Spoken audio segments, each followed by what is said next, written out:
Assalamualaikum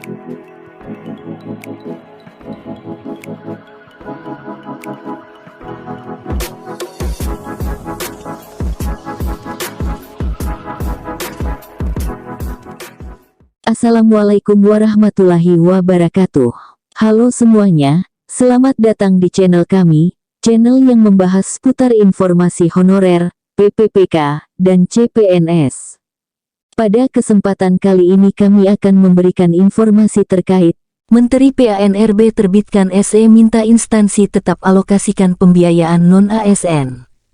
Kementerian Pendayagunaan Aparatur Negara dan Reformasi Birokrasi PANRB menerbitkan surat edaran yang meminta pejabat pembina kepegawaian PPK instansi pusat dan daerah agar tetap mengalokasikan anggaran untuk pembiayaan bagi tenaga non-aparatur sipil negara atau non-ASN. Dalam surat edaran tersebut, sesuai masukan dan aspirasi dari berbagai pihak bahwa tenaga non-ASN masih diperlukan dalam mendukung pelaksanaan tugas pemerintahan. Dalam hal ini Kementerian PANRB meminta kepada instansi baik pusat maupun daerah untuk menjalankan sejumlah langkah. PPK menghitung dan tetap mengalokasikan anggaran untuk pembiayaan tenaga non-ASN yang sudah terdaftar dalam pendataan tenaga non-ASN dalam basis data BKN, demikian petikan SE tersebut. Dalam SE bernomor B-17-M.SM.01.00 tahun 2023 tersebut juga ditegaskan bahwa semua instansi pemerintah harus mengalokasikan pembiayaan tenaga non-ASN yang pada prinsipnya tidak mengurangi pendapatan yang diterima oleh tenaga non-ASN selama ini. Seperti diketahui, saat ini pemerintah bersama DPR serta berbagai pemangku kepentingan sedang melakukan penataan tenaga non-ASN dan mencari solusi terbaik. Sebagaimana diketahui bersama bahwa berdasarkan Peraturan Pemerintah Nomor 49 Tahun 2018, tidak boleh lagi ada tenaga non-ASN. Namun, sesuai arahan Presiden Joko Widodo, Kementerian PANRB diminta mencari solusi jalan tengah dengan prinsip antara lain hindari agar tidak terjadi PHK massal dan tidak boleh ada pengurangan pendapatan dari yang diterima tenaga non-ASN saat ini.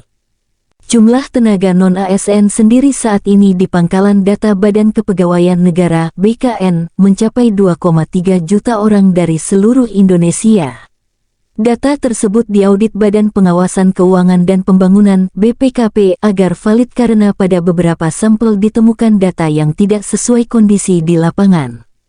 Deputi Bidang SDM Aparatur Kementerian PANRB Alex Denny mengatakan, awalnya jumlah tenaga non-ASN diproyeksikan hanya tinggal sekitar 400.000 pada akhir 2022.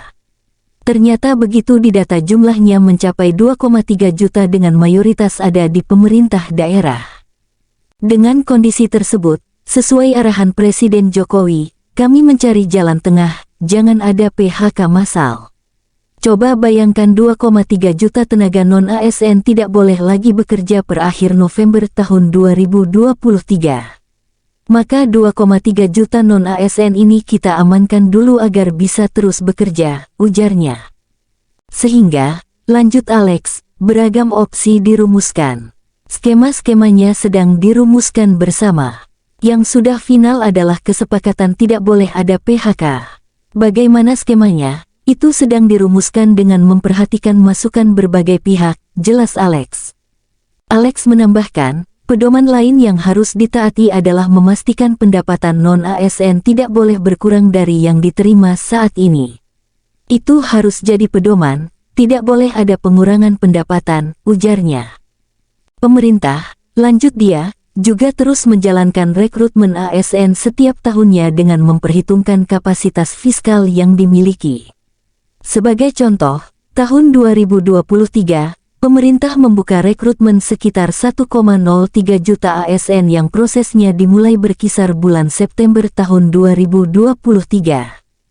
Kita terus berhitung kemampuan anggaran pemerintah. Setiap tahun kita coba terus rekrutmen agar yang tenaga non-ASN ini menjadi ASN secara bertahap sesuai kemampuan anggaran. Tetapi tentu harus bertahap, ujarnya. Alex menegaskan, penataan tenaga non-ASN ini diperkuat dengan pelarangan dan pembatasan sangat ketat terhadap rekrutmen tenaga non-ASN. PPK dan pejabat lain dilarang mengangkat pegawai non-ASN untuk mengisi jabatan ASN yang masih ada kekosongan. Untuk pemenuhan ASN di lingkungan instansi pemerintah dapat dilakukan melalui usulan kebutuhan formasi sesuai ketentuan perundang-undangan, ujar Alex. Semoga bermanfaat.